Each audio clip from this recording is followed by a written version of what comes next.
ಮಹಾನಿರ್ದೇಶಕರಿಗೆ ತಿಳಿಸಿ, ಬೆಂಗಳೂರಿನ ಕಮಿಷನರ್ಗೆ ತಿಳಿಸಿ, ಆ ಜಿಲ್ಲೆಗಳ ಎಸ್ಪಿಗಳಿಗೆ ಐಜಿಗಳಿಗೆ ತಿಳಿಸಿ ನಾವು ಈ ಕಾರ್ಯಕ್ರಮವನ್ನ ಮಾಡಿಕೊಂಡಿದ್ದೀವಿ. ನಾವು ಪ್ರೆಸ್ ಮೀಟಲ್ಲಾಗಲಿ ಅಥವಾ ನಮ್ಮ ಭಾಷಣದಲ್ಲಾಗಲಿ ಹೇಳದೇ ಇರುವಂತಹ ಯಾವುದೇ ಹೊಸದನ್ನ ನಾವು ಮಾಡ್ತಾ ಇಲ್ಲ, ಮಾಡೋದಿಲ್ಲ.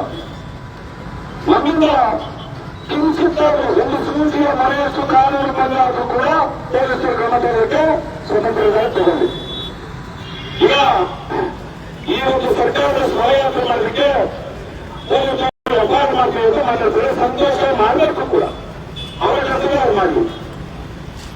ಸರ್ಕಾರದ ಸಹಾಯತೆ ಮಾಡಿದ ಕೂಡಲೇ ತಮಗೆ ಇಷ್ಟು ನೋವು ಇಷ್ಟು ಆಕ್ರೋಶವಾಗುತ್ತಾಗ ಒಂದು 4 ನಾಣ್ಯದ ಕೇಸಲ್ಲಿ ಈ ಓಬಿಸಿ ಹೋರಾಟಕ್ಕೋಸ್ಕರ ಬರ್ತಾ ಇದ್ದು ಸಹ ಬಿಜಾಪುರ ಜಿಲ್ಲೆಯ ಹೊಸಮನೆಯ ನನ್ನ 6 ಜನ ಸ್ನೇಹಿತರು ಜೀವಂತವಾಗಿ ಶವವಾದರು. ನಿಮಗೆ ಕೇವಲ ಅಣುಕು ಶವಯಾತ್ರೆ ನೋಡಿಕೊಂಡು ಬರೋದಾದ್ರೆ ಆ 6 ಜನ ಸಹ ಪ್ರಾಣ ಬೇಕಂತಲ್ಲ, ನಮಗೆ ಎಷ್ಟು ಕೋಪ ಎಷ್ಟು ನೋಡಬೇಕು ಯೋಚನೆ ಮಾಡಿ. ಕೇವಲ ಈ ಶವಯಾತ್ರೆಯನ್ನು ನೋಡಿ ನಿಮಗೆ ಕೋಪ ಬರೋದಾದ್ರೆ 35 ವರ್ಷಗಳಲ್ಲಿ ಅದೆಷ್ಟು ಜನ ಬದುಕು ಈಗಿಗೆ ಮತ್ತು ಈ ಹೋರಾಟಕ್ಕೋಸ್ಕರ ಅದನ್ನು ಯೋಚನೆ ಮಾಡಿ.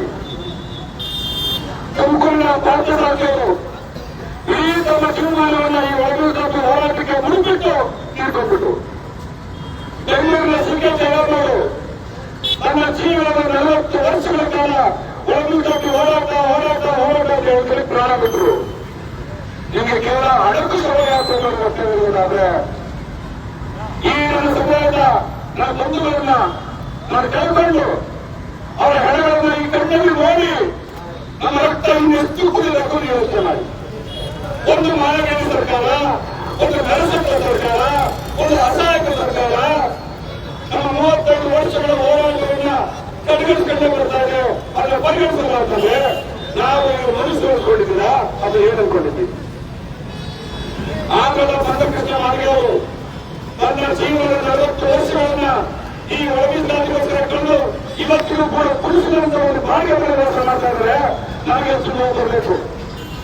ಕೇವಲ ಸಿದ್ದರಾಮಯ್ಯ ಅದಕ್ಕೆ ಸಮಯಾತ್ಮಕ ಪೊಲೀಸರಿಗೆ ಎಷ್ಟು ಗೊಂದಲವಾದ್ರೆ ಈಚೆ ಹಾಕಲಾದ್ರೆ ನೀವು ಈ ನಾಗರಿಕ ಸಮಾಜದ ಹಕ್ಕನ್ನು ಕೊಟ್ಟಾದ್ರೆ 35 ವರ್ಷಗಳನ್ನ ಸಾಧಿಸ್ತಾ ಇರುವಂತಹ ಈ ಸರ್ಕಾರಗಳ ಮೇಲೆ ಎಷ್ಟು ಎಫ್ಐಆರ್ ಹಾಕಬೇಕಾಗಿತ್ತು? ನೀವು ಎಷ್ಟು ಎಫ್ಐಆರ್ ಹಾಕಬೇಕಾಗಿತ್ತು? ಹಾಕಲ್ಲ. ಇದು ವ್ಯವಸ್ಥೆ. ಒಂದು ಮಾತನ್ನ ನಮಗೆ ನಾನು ಸ್ಪಷ್ಟವಾಗಿ ತಿಳಿಸೋದಕ್ಕೆ ಇಷ್ಟಪಡ್ತೀನಿ.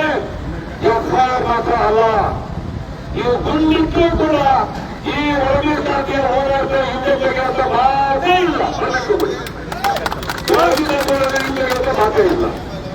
ನಾವು ಮನೆಯಿಂದ ಬರಬೇಕಾದ್ರೆ ಮನೆಯಲ್ಲಿ ಮಾತ್ರ ತಂದಿದ್ದೀವಿ. ಒಳಗಿನ ಜಾತಿಗೆ ಹೋಗ್ತಾ ಇರೋ ಜೀವನ ಬರ್ತೀವ ಇಲ್ವ ನಮಗೆ ಗೊತ್ತಿಲ್ಲ ಅಂತ. ನಾವು ಯಾವುದೇ ರೀತಿಯಾದ ತ್ಯಾಗಕ್ಕೆ ಸಿದ್ಧವಾಗಿ ಬಂದಿರುವಂಥದ್ದು. ನಾನು ಅನ್ಕೋತೀನಿ, ಬಹುಶಃ ಹರಿಹರದಿಂದ ಇಲ್ಲಿವರೆಗೂ ಕೂಡ ನಾವು ರಕ್ಷಣಾ ಮಾಡಲಿ, ನಮ್ಮನ್ನ ನಾವು ಸಡಿಯ ಪಡ್ಕೊಳ್ಳಿ, ನಾವು ಎಂತ ಕ್ರಾಂತಿಕಾರವನ್ನು ಮಾಡಬೇಕು ಅನ್ಸಿಸ್ಕೊಂಡ್ರು ಕೂಡ ಪೊಲೀಸರು ನಮಗೆ ಕೋಆಪರೇಟ್ ಮಾಡ್ತಾ ಇದ್ರು. ಈಗ ನಾನು ಈ ಆರೋಪವನ್ನು ಪೊಲೀಸರನ್ನೇ ಮಾಡಲ್ಲ. ಆಡಳಿತ ಸರ್ಕಾರ ನಮ್ಮ ಪಾದಯಾತ್ರೆಯನ್ನು ಬೆಚ್ಚಬಿಟ್ಟಿದೆ. ಇದು ಎಫೆಕ್ಟ್ ದೊಡ್ಡ ಪೊಲೀಸರ ಮೂಲಕ ನಮ್ಮ ಹೋರಾಟವನ್ನು ಹಕ್ಕಿಕ್ಕುವಂತ ಪ್ರಯತ್ನವನ್ನು ಮಾಡ್ತಾ ಇದೆ. ಇದು ಬೇಡ. ನಾವು ಕಾನೂನುಬದ್ಧವಾಗಿ ಶಾಂತಿಯುತವಾಗಿ ನಮಗೆಲ್ಲ ಶಿಕ್ಷೆ ಕೊಟ್ಟಿರುತ್ತ ಸರ್ಕಾರದ ವಿರುದ್ಧ ನಾವು ಪ್ರತಿಭಟನೆಯನ್ನು ದಾಖಲೆ ಮಾಡ್ತಾ ಹೋಗ್ತಾ ಇದ್ವಿ. ಅದಕ್ಕೆ ಅವಕಾಶ ಮಾಡಿಕೊಡಿ. ನೀವು ಕಾನೂನನ್ನು ಮೀರಿ ನಮ್ಮನ್ನು ತೊಡೆಯುವಂತ ಪ್ರಯತ್ನ ಮಾಡಬೇಡಿ. ನೀವು ಎಲ್ಲೇ ಆದ್ರೂ ಕೂಡ ನಾವು ಪಾದಯಾತ್ರೆಯನ್ನು ಅಡ್ಡಿಪಡಿಸೋದಾದ್ರೆ ಆ ಕ್ಷಣಕ್ಕೆ ಅಲ್ಲೇನೆ ನಮಗೆ ನಾವು ಶಿಕ್ಷೆಯನ್ನು ಕೊಟ್ಟುಕೊಳ್ಳುವಂತ ಕೆಲಸವನ್ನು ಮಾಡಬೇಕಾಗ್ತದೆ. ಅದಕ್ಕೆ ನೀವು ಜವಾಬ್ದಾರಿ ಆಗ್ತದೆ. ನಮಗೆ ನಾವು ಶಿಕ್ಷೆ ಕೊಟ್ಟೋದು ನಾವು ಹೊಡ್ಕೋಬಹುದು, ಪ್ರಾಣನೂ ಬಿಡಬಹುದು. ಅದು ತೀರಾ ಕಾರಣ ಆಗ್ತದೆ ಅಂತ ಹೇಳ್ತಾ ಇದ್ದೀನಿ. ಈ ಪಾದಯಾತ್ರೆಯನ್ನ ಶಾಂತಿಯುತವಾಗಿ ನಮ್ಮದೇ ಆದ ಕ್ರಾಂತಿಕಾರಕ ಮಾರ್ಗದಲ್ಲಿ ನಡೆಯೋಕ್ಕೆ ಬಿಡಕ್ಕೆ ಅಂತ ನಿಮ್ಮಲ್ಲಿ ನಾನು ವಿನಂತಿ ಮಾಡ್ತಾ ಇದ್ದೀನಿ. ಈಗ ನಮ್ಮ ಪಾದಯಾತ್ರೆ ಮುಖ್ಯಸ್ಥರಿಗೆ ಬಂದಿರುವಂತಹ ಸಹೋದರ ಕೋಟೆಗೌಡರವರ ನಮ್ಮ ಉದ್ದೇಶಿಸಿ ಮಾತಾಡೋದಕ್ಕೆ ಕೇಳ್ಕೊತಾ ಇದ್ದೀನಿ. ಸುಮಾರು 40-45 ವರ್ಷಗಳಿಂದಲೂ ಕೂಡ ಕೂಗಿದ್ರು ಕೂಡ ಸತತವಾಗಿ 30 ವರ್ಷಗಳಿಂದ ಇಡೀ ರಾಜ್ಯದಲ್ಲಿ ಒಂದು ಹೊಸದಾಗಿ ಏನು ಅಲೆಯಲ್ಲಿದೆ ನಮ್ಮದೇ ಆದಂತಹ ಒಂದು ಕೆನೆ ಪತ್ರವನ್ನ ಕೊಡಬೇಕು. ಯಾರು ಡಿಪ್ರೆಷನ್ ಇದ್ದಾರೋ ಅವರಿಗೆ ಒಂದಷ್ಟು ಹಕ್ಕುಗಳನ್ನು ನೀಡಬೇಕು ಅನ್ನೋ ಸಂದರ್ಭದಲ್ಲಿ ನಾವೆಲ್ಲರೂ ಕೂಡ ಹೋರಾಟ ಮಾಡ್ತಾ ಇದ್ದೇವೆ. ಆ ಹೋರಾಟಕ್ಕೆ ಭಾಗವಹಿಸಿದ ನಮ್ಮೆಲ್ಲ ಇವತ್ತೇನು ಕ್ರಾಂತಿಕಾರಿ ಪಾದಯಾತ್ರೆಗೆ ಅಂಬೇಡ್ಕರ್ ಸ್ವಾಭಿಮಾನಿ ಸೇನೆ ಕೂಡ ನಾನು ನಿಮ್ ಜೊತೆಗಿದ್ದೇನೆ ಅಂತ ಹೇಳಿ ಅರೆಂದನ್ನು ಬಂದಂತಹ ಪಾದಯಾತ್ರೆಗೆ ಇವತ್ತು ಹಿರಿಯೂರಲ್ಲಿ ಸೇರ್ಕೊಂಡಿದ್ದೇವೆ. ಅದರ ಜೊತೆಗೆ ನಮ್ಮನ್ನೆಲ್ಲ ಅಂಬೇಡ್ಕರ್ ಸ್ವಾಭಿಮಾನಿ ಸೇನೆ ಕಾರ್ಯಕರ್ತರು ಕೂಡ ಇದ್ದಾರೆ. ಜೊತೆಗೆ ಇಲ್ಲಿ ಈ ಪಾದಯಾತ್ರೆಯನ್ನು ಸಾಮಾನ್ಯದಲ್ಲ. ಯಾಕೆಂತ ಹೇಳಿದ್ರೆ ಬಹಳ ಬರಗಡೆಗೆ ನಾವು ನಮ್ಮ ಹುಟ್ಟು ನಾವು ತಿರುಗಿ ಮನೆಗೆ ಬರ್ತೀವೋ ಇಲ್ಲೋ ಅನ್ನುವಂಥ ವಿಚಾರವನ್ನು ಕೊಟ್ಟೆ ಬಂದಿರ್ತೀವಿ ಅನ್ನುವಂಥ ದೃಢನಿರ್ಧಾರ ಇಲ್ಲಿರುವಂತ ಪ್ರತಿಯೊಬ್ಬ ನಾವು ಹೋರಾಟಗಳನ್ನು ಕೂಡ ಹಂಚಿಕೊಂಡೇ ಬಂದಿರ್ತಾರೆ. ಅದಕ್ಕೆ ಎಲ್ಲ ಇಲಾಖೆಯವರಾಗಿ ಯಾವುದೇ ಕಾರಣಕ್ಕೂ ಪೊಲೀಸ್ ಆಗಿ ಅಥವಾ ಅಧಿಕಾರಿಗಳಲ್ಲ ನಮಗೆ ಇರುವಂತದ್ದು ಸರ್ಕಾರದ ಮೇಲೆ ಆಕ್ರೋಶ. ಯಾಕೆ ಅಂತ ಹೇಳಿದ್ರೆ ಒಂದು 5% ಕೊಡೋದ್ರಲ್ಲಿ ನಿಮ್ಗೆ ಏನ್ ತೊಂದರೆ ಆಗ್ತದೆ ಅಂತ ನಮಗಂತೂ ಗೊತ್ತಾಗ್ತಾ ಇಲ್ಲ. ಏನ್ ಕೇಳ್ತಾ ಇದೀವಿ 10% ತಗೊಳ್ಳೋದ್ರಿಂದ ಈಗ ಏನು ಹೆಚ್ಚು ಕಮ್ಮಿ ಆಗ್ತದೆ ಸರ್ಕಾರದ ಮೇಲೆ ಆಗ್ತದೆ. ಈಗ ಸರ್ಕಾರ ಕೋರ್ಟ್ ಮೇಲೆ ಕೋರ್ಟ್ ನಾವೇನು ಮಾಡೋದು? ಏಕೆಂದ್ರೆ ನೀವು ಇನ್ಸ್ಟಿಟ್ಯೂಷನ್ ಡೈರೆಕ್ಷನ್ ಮಾಡ್ಕೊಳ್ಬಹುದು. ಯಾಕೆ ಆತ್ಮಹತ್ಯೆ ಒಂದು ದೃಢ ನಿರ್ಧಾರ ತಗೊಳ್ತಾರೆ 30 ವರ್ಷಗಳು ಬೇಕಾಗಿದೆ ಅನ್ನುವಂತ ಒಂದು ಎಲ್ಲ ಪ್ರಶ್ನೆಯನ್ನು ನಮ್ಮೆಲ್ಲರಿಗೂ ಕೂಡ ಕಾಡ್ತಾ ಇರುವಂತದ್ದು. ಆ ರೀತಿಯಾದಂತಹ ಕ್ರಾಂತಿಕಾರಿ ಹೋರಾಟಕ್ಕೆ ನಾವೆಲ್ಲರೂ ಕೂಡ ಕೊಟ್ಟು ಸಾಂಕೇತಿಕವಾಗಿ ಹರಿಹರದಿಂದ ಬರ್ತಾ ಇರುವಂತದ್ದು. ರಾಜ್ಯದಲ್ಲಿ ಬೇರೆ ಬೇರೆ ಆಯಾಯ ಘಟಕಗಳು ಕೂಡ ಈ ವಿಚಾರವಾಗಿ ಮಾತಾಡ್ತವೆ. ಅದಕ್ಕೆ ವಲಯ ಮಾಲೀಕರು ಅಥವಾ ಬೇರೆ ಬೇರೆ ಯಾವುದೇ ಕಾರಣದಲ್ಲಿ ಎಲ್ಲರಿಗೂ ಕೂಡ ನಾವು ಒಮ್ಮತವಾಗಿ ನಿಂತ್ಕೊಂಡಿದ್ದೇವೆ. ಏನು ನಮ್ಮ ಹಕ್ಕು ನಮಗೆ ಜಾರಿ ಆಗಲೇಬೇಕು, ನಮಗೆ ಸಿಕ್ಕುವಂತ ಹಕ್ಕು ಸಂವಿಧಾನಬದ್ಧವಾಗಿ ಸಿಗಲೇಬೇಕು ಅನ್ನುವಂತ ನಿರ್ಧಾರ ಎಲ್ಲರಲ್ಲೂ ಕೂಡ ಇದೆ. ಅದಕ್ಕೆ ಮೊದಲೇ ಹಾನಿಯಾಗಿ ಇವತ್ತೇನು ಆಗಿರುತ್ತಂತ ಪ್ರೊಫೆಸರ್ ಡಿಕೆ ಅವರ ಒಂದು ಸಮಾಧಿಯಿಂದ ನಡೆಸಿರುವಂತಹ ಕ್ರಾಂತಿಕಾರಿ ಹೋರಾಟಕ್ಕೆ ನಾವೆಲ್ಲರೂ ಕೂಡ ತಲೆಬಾಗಲೇಬೇಕಾಗ್ತದೆ. ಸರ್ಕಾರವೂ ಕೂಡ ತಲೆಬಾಗುತ್ತೆ, ಅದರಲ್ಲೇನೂ ಗೊತ್ತಿಲ್ಲ. ಆದ್ರೆ ಯಾವುದೇ ಬೇರೆ ಬೇರೆ ವಿರುದ್ಧ ಮಾಡಿಸುವಂತ ಕೆಲಸಗಳು ಇಲ್ಲಿಗೆ ನಿಲ್ಲಿಸಲೇಬೇಕಾಗ್ತದೆ ಅನ್ನುವಂತ ಒಂದು ಯೋಜನೆ ಮಾಡಬೇಕು. ನಾವು ಮುಂದೆ ಶಾಂತಿಯುತವಾಗಿ ನಡೆಸಿಕೊಳ್ಳುವಂತ ಪ್ರಯತ್ನವನ್ನು ಮಾಡ್ತಾ ಇದ್ದೀವಿ.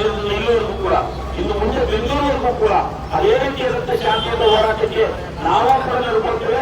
ನೀವು ನಮಗೆ ಸಹಕಾರ ಕೊಡಿ ಅನ್ನುವಂತ ಮಾತನ್ನ ಹೇಳಿ ನಮ್ಮೆಲ್ಲ ಅಣ್ಣ ತಮ್ಮಂದಿರುವರೆಗೂ ಯಾವುದೇ ಕಾರಣಕ್ಕೂ ನಾವು ಇಟ್ಟಂತ ಹೆಜ್ಜೆಯನ್ನ ನಾವು ಯಾವುದೇ ಕಾರಣಕ್ಕೂ ಹಿಂದೆ ತೆಗೆಯಬಾರದು. ನಾವು ದೃಢ ನಿರ್ಧಾರದಿಂದ ಇರಬೇಕು. ನಾವೆಲ್ಲ ನಿಮ್ಮ ಜೊತೆಗಿದ್ದೇವೆ. ಎಲ್ಲ ಸಂಘಟನೆಗಳು ಕೂಡ ಇದ್ದಾರೆ. ಈ ವಿಚಾರದಲ್ಲಿ ಏನು ಬೇರೆ ಬೇರೆ ಮೊದಲಿನ ತರ ಪರಿಸ್ಥಿತಿ ಇಲ್ಲ. ಈಗ ನಾವೆಲ್ಲರೂ ಕೂಡ ಸಪೋರ್ಟ್ ಆಗಿರ್ತದೆ ಅನ್ನುವಂಥ ಮಾತು ರಾಜ್ಯದಲ್ಲಿ ಕೂಗು ಕೇಳಿ ಬರ್ತದೆ.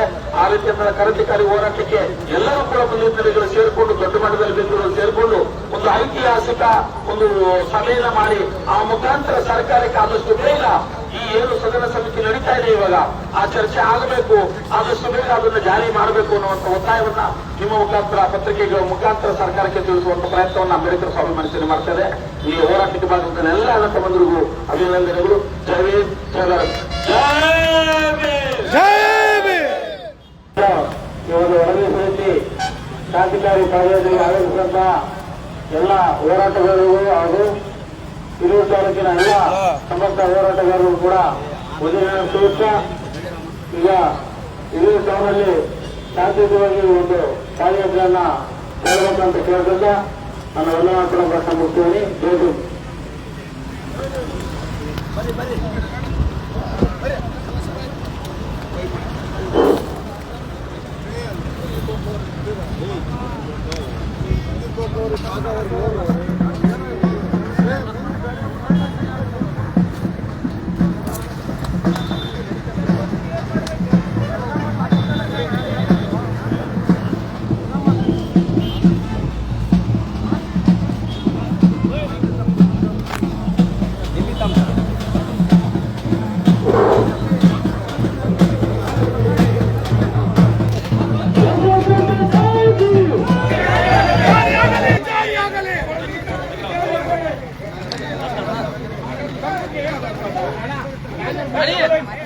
ಕೆಲಸ ಮಾಡು, ಅದ್ರಲ್ಲಿ ಒಂದು ಕ್ಯಾನ್ ಐತೆ ಜಲ್ ಕ್ಯಾನ್. ಒಂದು ಜಲ್ ತಂದಿದ್ದ